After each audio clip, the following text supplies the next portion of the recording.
हलचल न्यूज 24/7, हलचल सबकी नजर हमारी। राजनीति से काम तक, अपराध से अंजाम तक, खेत से खलिहान तक, खिलाड़ी से मैदान तक, सितारों से आसमान तक, अब हर खबर पर होगी हमारी नजर। लखनऊ राजधानी के हजरतगंज स्थित दारुल शफा में जन कल्याण संघर्ष मोर्चा भारत की ओर से प्रदेश स्तरीय विशेष विचार गोष्ठी का आयोजन किया गया। कार्यक्रम में सेन, सविता, नंदवंशी सहित निषाद समाज तथा अति पिछड़ा, शोषित, पीड़ित और वंचित वर्ग के लोगों ने बड़ी संख्या में भागीदारी की। गोष्ठी में राजनीतिक, सामाजिक, शैक्षिक और आर्थिक भागीदारी जैसे अहम मुद्दों पर विस्तार से चर्चा हुई।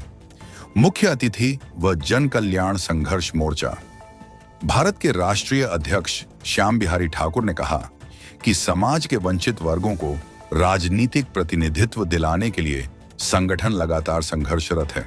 उन्होंने बताया कि आगामी विधानसभा चुनाव 2027 से लेकर लोकसभा चुनाव 2029 तक संगठन पूरी मजबूती से राजनीतिक भागीदारी के लक्ष्य को लेकर आगे बढ़ेगा।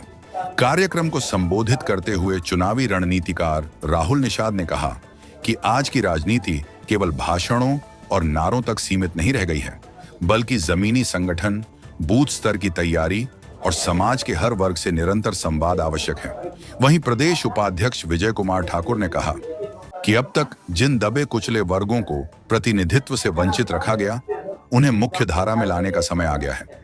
गोष्ठी में संगठन के प्रदेश और जिला स्तर के कई पदाधिकारी व कार्यकर्ता उपस्थित रहे।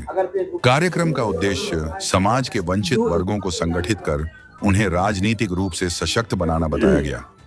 जो आज हम यहाँ पर जो कार्यक्रम किए हैं, उस कार्यक्रम का सीधा उद्देश्य है कि आज आज़ादी से लेकर आज तक जो पिछड़े शोषित, पीड़ित, वंचित समाज की जो तमाम जातियाँ, सेन, सत्ता, नंदवंशी समाज, निषाद और तमाम ऐसी जातियां हैं जो आज भी राजनीति से वंचित रह गई हैं, जिनको राजनीतिक प्रतिनिधित्व नहीं मिला है, उनके राजनीतिक प्रतिनिधित्व को लेकर हम सड़क से लेकर सदन तक लड़ाई लड़ने का, राजनीतिक भागीदारी दिलाने का और विधानसभा, लोकसभा भेजने का संकल्प लेकर यह कार्यक्रम का आयोजन किए हैं। और आगामी 1 जनवरी 2026 से हम और हमारे तमाम साथी प्रदेश के साथ ही अन्य प्रदेशों में लोग इस मिशन को मजबूती से जीरो ग्राउंड पर उतारकर काम करना शुरू कर देंगे।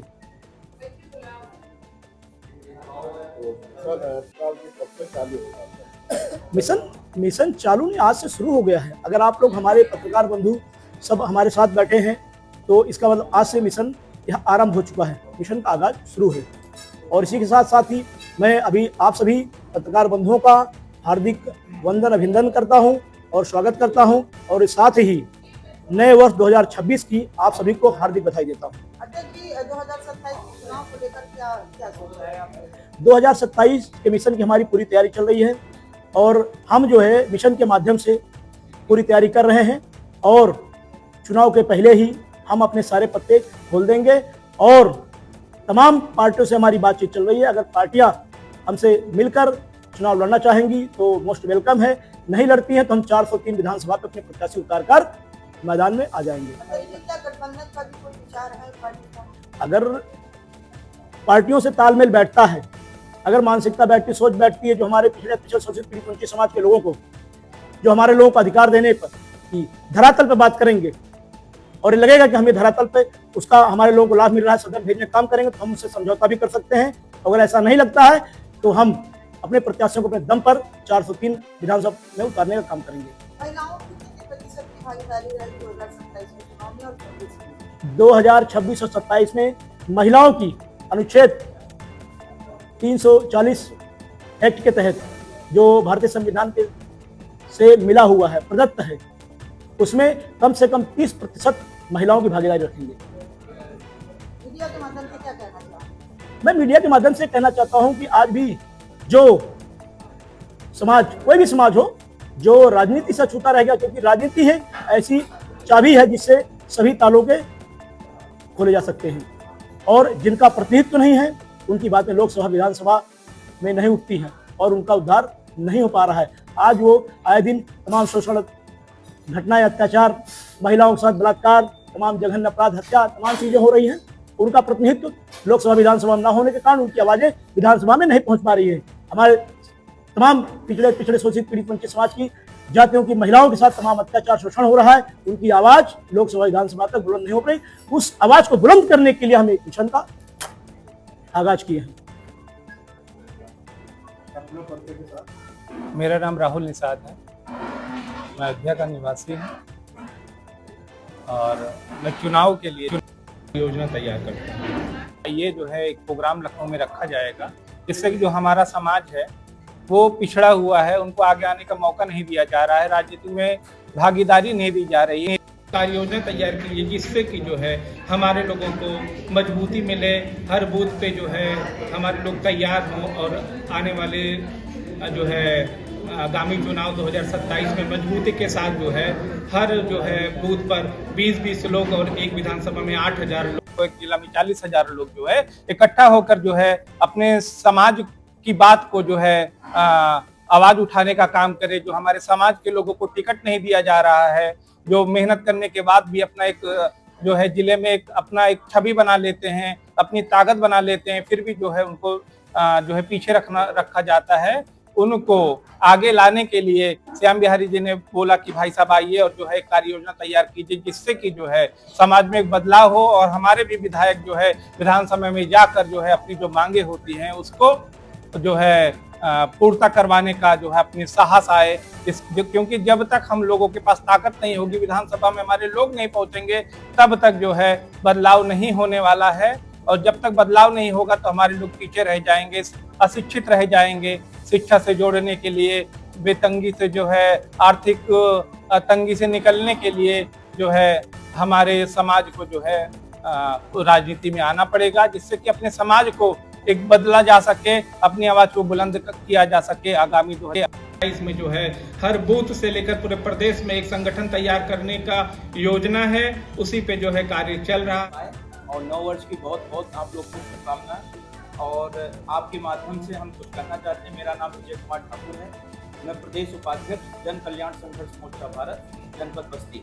आज लखनऊ में कार्यक्रम करने का एक उद्देश्य ये था कि मैं अपने नौजवानों को जगाना चाहता हूँ कि आइए हमसे जुड़िए और हमारे साथ काम करिए, क्योंकि आप लोगों की ज़रूरत है।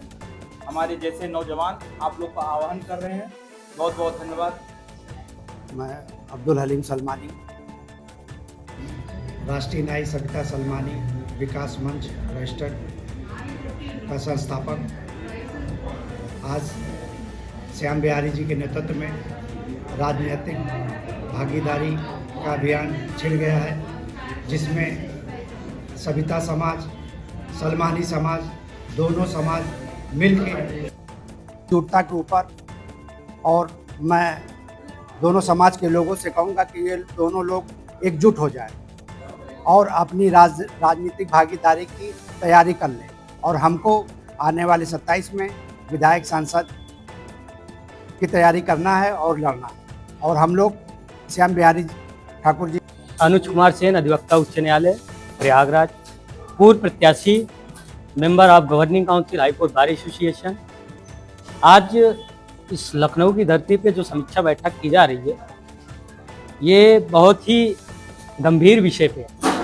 जो आज देश प्रदेश में पीड़ित, दलित, वंचित समाजों पर जो अत्याचार हो रहा है, भूमाफियाओं द्वारा जो घर जलाया जा रहा है, वर्तमान की घटना को लेकर आज हम ये समीक्षा बैठक कर रहे हैं लखनऊ में। जो प्रयागराज की घटना है, कन्नाईपुर विधानसभा फूलपुर तहसील के अंतर्गत भूमाफियाओं द्वारा एक पीड़ित परिवार जो गरीब असहाय था, उसका भूमाफियाओं द्वारा मकान जलाया जाता है और प्रशासन उसमें संलिप्त होता है। एसडीएम से लेके प्रशासन तक उसमें संलिप्तता पाई जाती है और कुछ वर्तमान के जो नेता लोग हैं उसमें जो है संलिप्त है।